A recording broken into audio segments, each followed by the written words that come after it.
Tema dari perenungan kita, hiduplah sebagai anak-anak terang.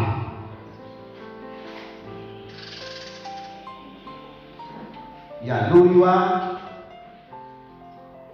beli anak habila atau luriwanya wana ini. Itulah terjemahan secara harfiah tema dari perenungan kita pada hari ini. Dan saya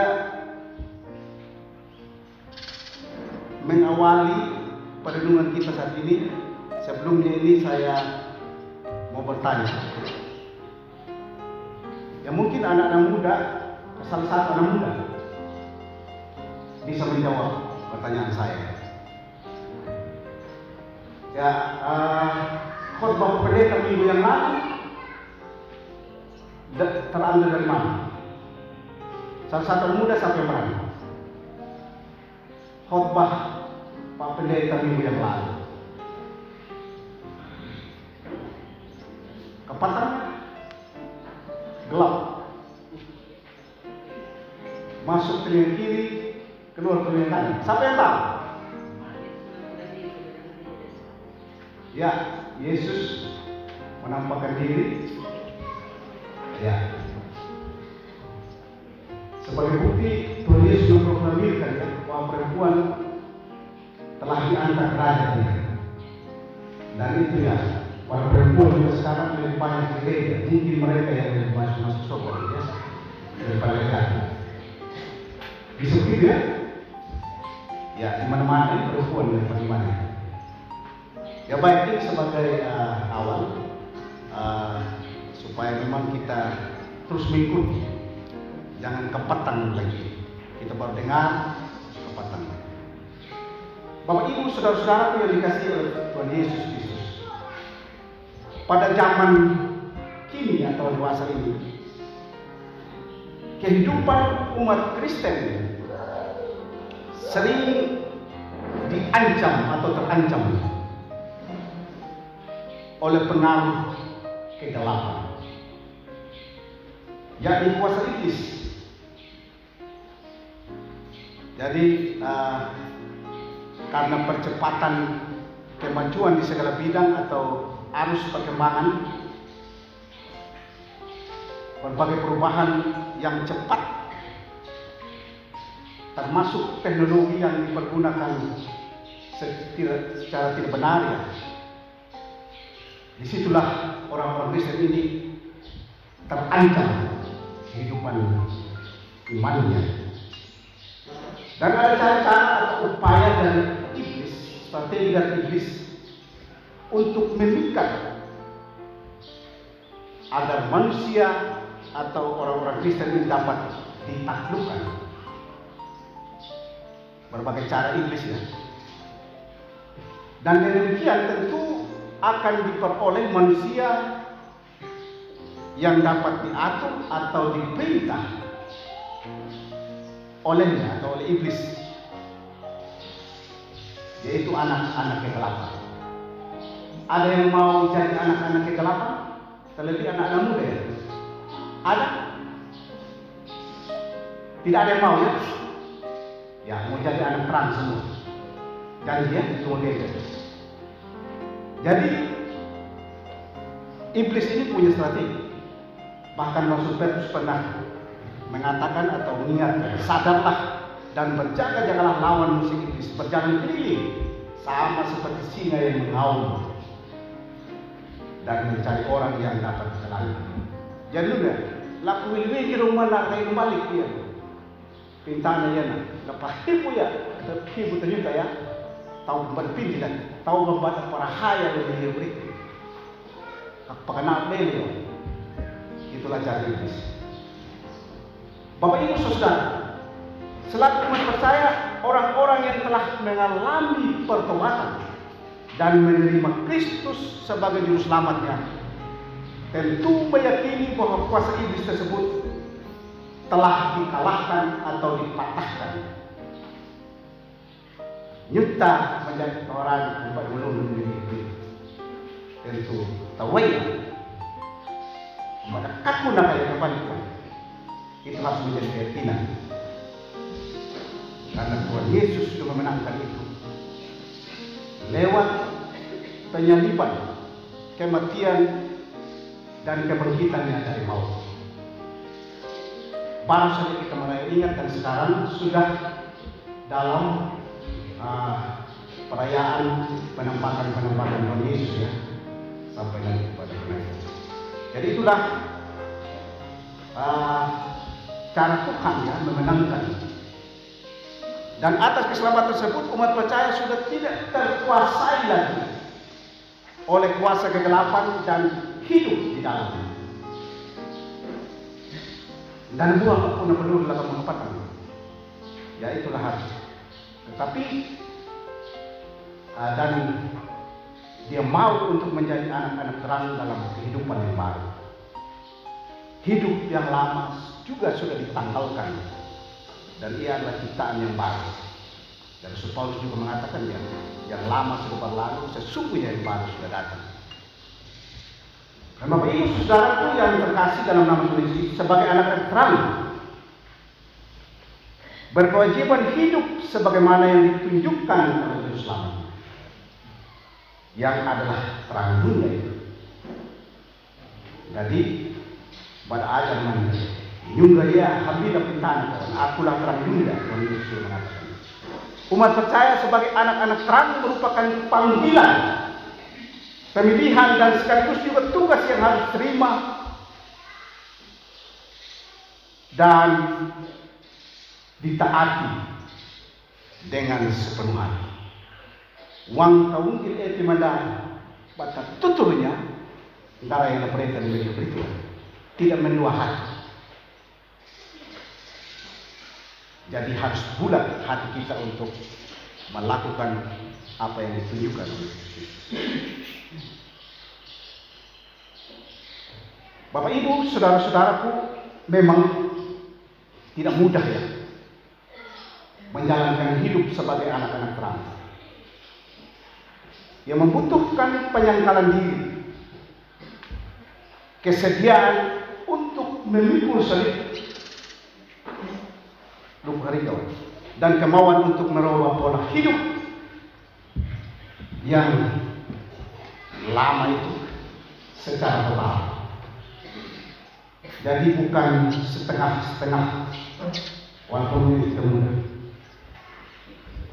Bapak Ibu dan saudara-saudara, rupanya dengan nasihat Rasul Paulus sebagaimana diungkapkan dalam pembacaan kita hari ini, kepada kita dituntut agar bersedia mengakui bahwa pola hidup lama masih sering muncul dalam kehidupan kita sehari-hari, baik sebagai pribadi maupun sebagai persekutuan gereja. Yang disebut manusia baru dalam diri anak-anak terang tidak lain adalah perubahan secara total pola hidup lama yang bercirikan keterbukaan. Tidak munafik, harus bersikap jujur, tidak mementingkan diri sendiri,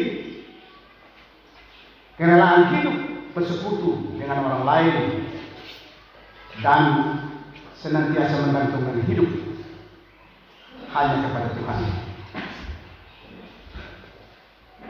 Dan dari sisi lain, Bapak Ibu, dapat juga diutarakan bahwa hidup sebagai anak terang dilarang curiga mencurigai.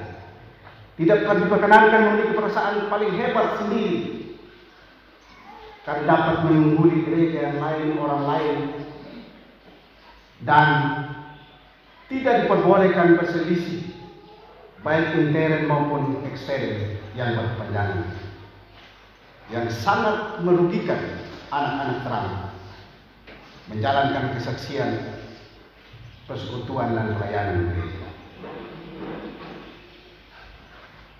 Kita percaya bahwa Allah di dalam kasih setianya tetap akan menolong dan menopang kehidupan manusia baru di dalam roh dan kebenaran, agar terjamin kekudusan kita di dalam anugerah.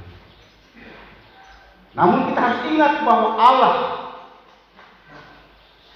dalam menciptakan manusia baru Kalau kita melihat itu pada ayat 23 dan 24. Itu supaya umat percaya dapat berfungsi sebagai anak-anak terang. Yang berfungsi sebagai anak terang dan bisa dipakai oleh Tuhan, dimanfaatkan oleh Tuhan. Itulah yang harus dijalani oleh orang-orang percaya. Pertanyaannya bagi kita, apakah selama hidup saya atau selama saya menjadi orang Kristen, saya sudah menjadi anak-anak terang? Kalau kita merenungkan Bapak Ibu, ya saya sebagai pendeta saja, saya sering menyakiti hati orang lain. Saya sering mengabaikan orang lain. Ya sebagai suami, kadangkala ya saya mau menang sendiri. Atau sebagai istri ya, kadangkala juga menuntut suami harus begini. Sebagai anak-anak, betapa seringnya kita menyakiti hati orang tua.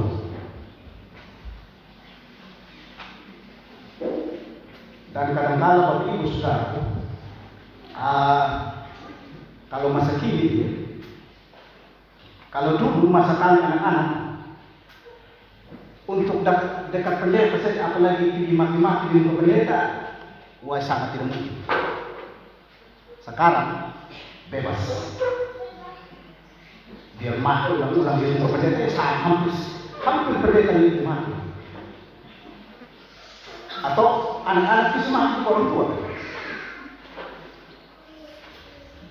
Ini perubahan-perubahan yang drastis.